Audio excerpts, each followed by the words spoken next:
Shout out guys, andito na naman kami ni ate. Nag-ano kami sa YouTube ko to. Nagtawag ito, picnic na naman kami sa labas pag wala ang amo. Nakaw picnic. Ayan. Picture tayo.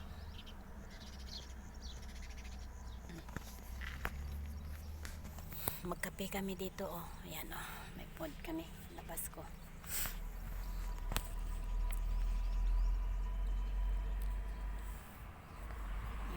Sir guys, so yun Linis lang ako ng CR sa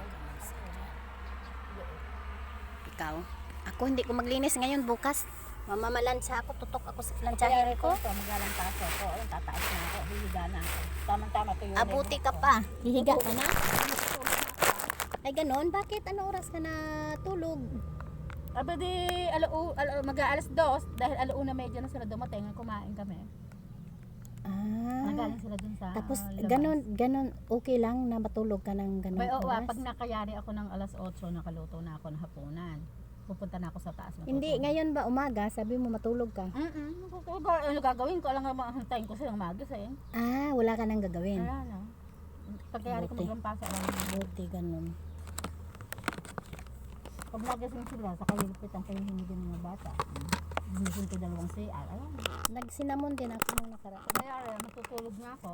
O di pagka nagising si Kaula, titimplahan ko ng dede. Pakakainin ko. Taas Yun na ang naman. maliit? Oo, taas na naman ako. Andiyan naman sila. Titingnan ng mga baga. Matutulog uli ako. Buti ka pa. Ako Teo, hindi ko na nagawa. Wala na akong nakarest. Niyari ko kasi palansyahin ko kaya wala akong palansyahin. Labahin na lang. Bukas ako maglalaba. Re-rest ko katawan ko ngayon. Wala namang gaano labahin. Buti kahit marami sa'yo, nakaka-relax ka din, ano? Hindi ko nirelax. Katulad niya. Wala sila. O di hanggang tutulog yung bata, namamlansya ako. O di pagka nagising yung bata ng alas 10, o di tinitingnan ko yung bata. Sabi ko sa bata, diyan kaya pagka may dumating ka ako ng nagdor, gisingin mo ako ha, nakakatulog ako. Nakakatulog ako. Sa saran, tutulog ako. Sa sala. Kami daw yung bata, doon natutulog ako, nanonood Yung siya. bata nga ano lang, tahimik lang siya. Akin te, ano naman, kakulit naman talaga ng batang lalaki te. Ang dami ko ng mga kalmot sa kanya te oh. Nung kailang kinagat niya ako dito. Sumbong sa awa. Sinusumbong ko naman yun. Kailan ang labas mo niyan? Binigyan ka na ng sweldo mo. Pinasend ko kay madam doon sa kaibigan ko kasi may utang ako dito. 200 real yun. Parang ano din, parang 5-6 din.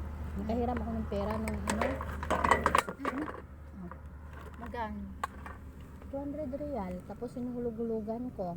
Tapos pinasend ko sa kanya para ano, makapadala din ako sa pinasend ko rin doon sa amin yung iba. Ang pera ko 10 na lang ang pang-off ko. Tendria? Grabe te. Sagad-sagad na ko sa pera din te. Grabe kipit ako. Nangihiram nga ako sa mga friend ko eh. Ako, itong April nito, ang marami akong bayaran sa 120,000 bayaran. Ngayon sa Senta. Lalabas ka ba? Hindi, kasi sabi ko sa amo ko na babalo ito ng pangmayo ko. Sa April, Dati na ilang buwan na babali mo sa kanila? Isang buwan? Advance? O kinakaltas din tuwing sahod mo? Ay, hindi, kinukuha din pagkasunod sahod mo? Wala ka na sa sahodin? sa Mayo, kukuha lang ako ng 50. Hindi, 150 pasok ko. Ganun. 50 ibayad mo sa kanila? Kukunin ko lang 50. 150 bibigay ko sa kanila. Ganyan. Hanggang April, bibigyan niya sa akin 2 buwan. O di sa Mayo, di sweldo ko, wala akong sweldo. O kukuha lang ako ng 50. Kasi pabali uli ng 50. O di. Hindi bagay yung hihiram ka ng pera tapos monthly 50 lang ihuhulog mo. Hindi. Ganun naman kasi ko. Basta kailangan ko lang ng gulpe. Pagugulpi ko. Ayoko nung uuntiin ako. Hindi ka makakapundar pagka hindi buo. Oo. Ganun. Kaya nga ako ganun. Kaya pagka nagpadala ako sa 60,000 o di makakagawa ako ng bahay o makakabili akong lupa. Ganun kasi ugali. Pero yung pinuha ko na yun, di nakapagpa-store ako. Pero bayarin ko na yun. Babayaran ko ngayon April. Ate, Ayan. ito maganda to sa pilay, di ba? Ano yan? Tuba-tuba? Malay ko ano ba yan? Hindi ko alam yun. Ano Oh, yan? hindi ba yan tuba-tuba? Mamalay ko, Tuba-tuba yan eh. Hindi ko kilala, hindi ko alam. Kinakain ba? Hindi naman kinakain. Hindi, gamot yan sa pag napilay ka. Pag may mga pilay-pilay. Hindi ko Pero alam. ba't ganyan Ano na? naman to? Yung lumpia ko na pangit naman yung wrapper.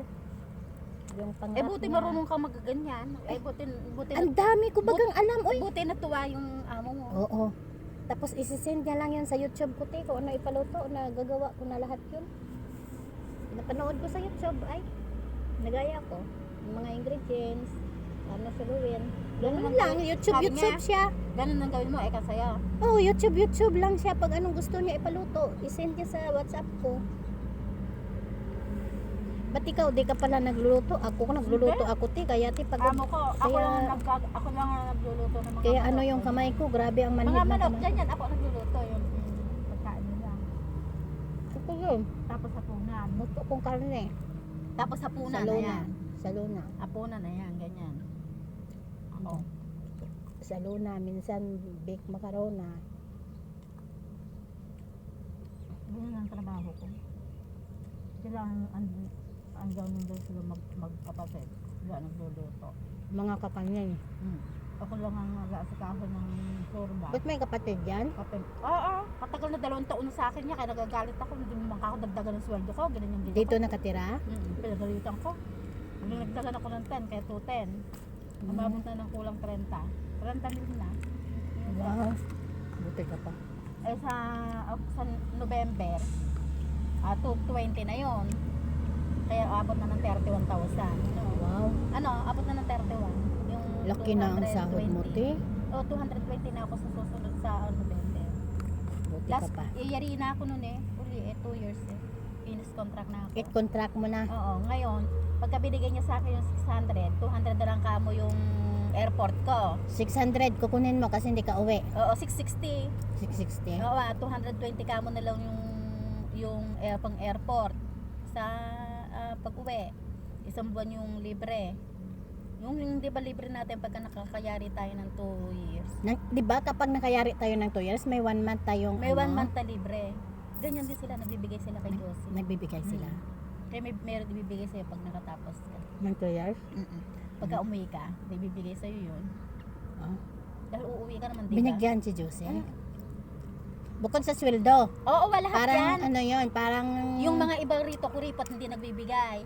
Pero Ay, ako pinaglalaban ko dahil nakalagay yun sa ako. Nasa kontrata baga? Oo, nasa kontrata natin. Saka ngayon, hindi ka na dapat Nakapag- nilalait ng Nakapag nakatapos. Pwede ka na, kahit hindi ka makayari Ay, ng oo, 6 te. months ngayon, pwede kang umuwi.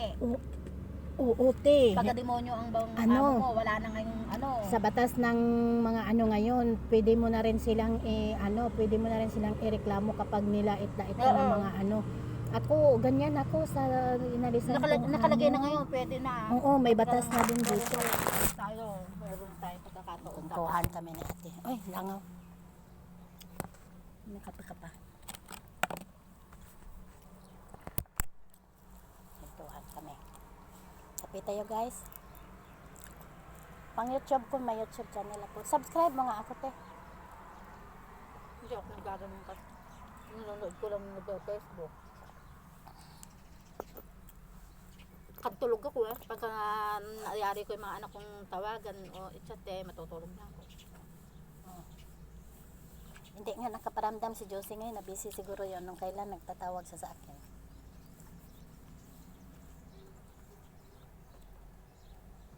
May sweet tinti oh. Ubusin natin pagkain te. Naku, isa-isa Kasi lang ako busog na Hindi ako. to hindi ko na maano to, lalagay na to sa plastic doon sa freezer. Tatabi na sa mga kambing. Sa bayo. Kambing. Sabi niya, madam, kinain mo na yung kain yan. Sabi ko niya, siguro ako magluto. Sabi niya, hindi. Baka mamaya, masira yung tiyan mo, yung iba. Tingnan mo. Magluto ka ng bago. Kasi pagka nakikita ka at nakakausap ako, sabihin mo, okay naman kamo si te. Ala namang, siya nga kamo, ayaw niya akong paalisin dito kamo, ako gusto ko nang umalis sa inyo kamo sana. Sabihin mo yon. Ba't kayo kamo nagagalit dun? Ikabait-bait kamo. Ayaw nga niya ako kamo paalisin at mabait daw kayo. Ako nga kamo, gusto ko nang lumaya sa inyo eh, kamo. Sabi ko yung totoo. Pinipigilan niya nga kamo ako eh. Bakit baka mo problema sa kanya? Kamo kapwa Pilipino ko yun. Kamo kung sakali kamo mapano ko dito, at least meron akong tatakbuhan kayo kamo nasa malayo, makakarating pa kayo. Hindi naman niya alam na pag malis sila dito tayo nagkape tayo eh. Man alam. At saka hindi ko nagsasabi Kahit na makita niya dyan, nakikita ka dyan. Ayun, kung makita niya siguro yun. Magsasabi ako pero hindi naman alam. Yaan mo na. Basta't yung mga ganon, sinasabi mo, baka akala may ninana ako kasi binibigay sa akin. Nako, tayo ba naman nagtatrabaho, hindi nakaw ang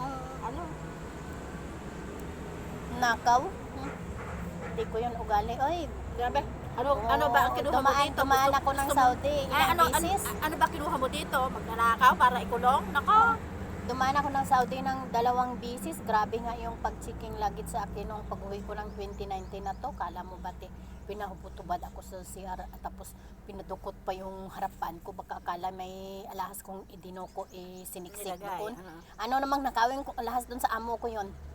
Wala mo ko nakita ang nagsuot-suot ng alahas yun. Doon sa Saudi talaga Busit ako.